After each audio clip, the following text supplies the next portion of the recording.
Hello students, welcome back. Today in this session we will learn the summary of a new chapter, Midnight Visitor. This is for standard 10. Writer of this chapter, Robert Arthur. This is our third chapter from our book Footprints Without Feet. So let's start to know about the author, Robert J. Arthur Jr. He was a writer of speculative fiction known for his work with the Mysterious Traveler radio series and for writing The Three Investigators, a series of young adult novels. He also wrote scripts Alfred Hitchcock's TV show, Alfred Hitchcock Presents. He was died 2nd May 1969 in Philadelphia. His book series are The Three Investigators. He was born 10th November 1909. So that is all about the author, Robert J. Arthur Jr. So let's start to get the summary of The Midnight Visitor. This is the third chapter of the book Footprints Without Feet. So in this chapter there are three main characters. They are Ausable, Fowler and Max. Here Ausable is a secret agent and Fowler is a writer and Max is a midnight visitor. So this story is about a secret agent, Ausable, who had spent an evening with a writer named Fowler and who had expected that as he would be meeting a secret agent, he would be looking into a lot of adventure. Okay, so The Midnight Visitor is a detective story and its writer is Robert Arthur. This article is about Midnight Visitor summary. Here, Midnight Visitor, who is an uninvited guest and he came at midnight. And the name is Max. So, Ausable is a detective. He is one such secret agent who expects to get some sensitive papers in his hotel room. But one of his opponent, Max, attacked him at the gunpoint and he demands the papers. This was a secret as well as sensitive papers. But Ausable showed a remarkable common sense and he came out of this situation. And Fowler, his friend, was surprised to see a secret agent, Ausable, because he was too fat to be a secret agent based on his physical appearance. When Max attacked Ausable at the gunpoint, so for Fowler, who is a writer, this situation was scary. But Ausable, sensing the danger, fabricated a brilliant story. So he created a brilliant story about the non-existent balcony on which Max believed. And this balcony was not exist, but to escape his life, he had created such a balcony. This balcony has been created by Ausable due to his presence of mind because of his quick wit, on which Max believed. Ausable again befooled Max by saying that the police were knocking at the door. Max wanted to run away to escape himself from the police, to avoid the police, and jumps to his death into the virtual balcony. So let's start summary of this chapter.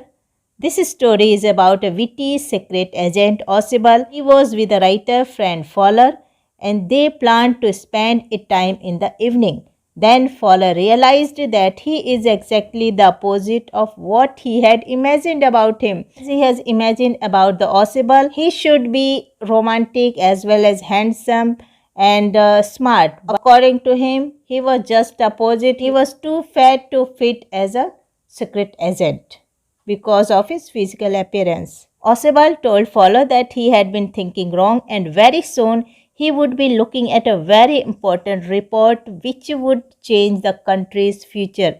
Then both went to his room. But when they entered the room, another person who already entered in his room named was Max. So Max, who has already entered in his room before them. So with a gun he was standing in the room. He asked them to be comfortable until the reports related to missile arrived. So he demands the report that related to the missiles. So this was really an adventurous experience for the Fowler while meeting with a secret agent. Who is here Fowler? Fowler is a reporter. This type of meeting he has not imagined yet. So this was a very adventurous experience when he met Ausable, who was a secret agent, and as he entered into the room, he had seen another person named Fowler was standing with a gun. So meanwhile, the Ausable started with a story. about a hypothetical balcony, about an imaginary balcony below the window of this room. So, this balcony has been created by the Ausable to keep safe himself from the Max. While this talk was going on, someone was continuously knocking at the door. Let's think what happened next. He told Max that police was knocking at the door. So Osiba said that the police were at the door, came to check him and his room on a regular basis. So Max pointing his gun towards both of them. Max is a rival who has pointed his gun towards both of them, said that he would be waiting in the balcony, and the balcony that was an imaginary balcony created by Osibal to keep safe his life from the Max. So Max believed on the story of Osibal that this balcony was really exist. So he told that he would be waiting in the balcony, and during this time Osibal should send away the police, otherwise he would shoot them. He told Osibal to send away the police, otherwise he would shoot them. So as the doorknob is turned in loud, Max jumps out of the window. They heard a loud scream, loud noise, loud cry, and the door opens. So students, you can imagine what happened next. Max jumped out of the window. Then what would be happened? And why the loud scream came? The door opens and a waiter comes in. Writer says that he has brought the wine that Osibal had ordered. He keeps the bottle, tray and glasses there on the table and leaves. Fowler is surprised after saying that. Fowler asked him about the police.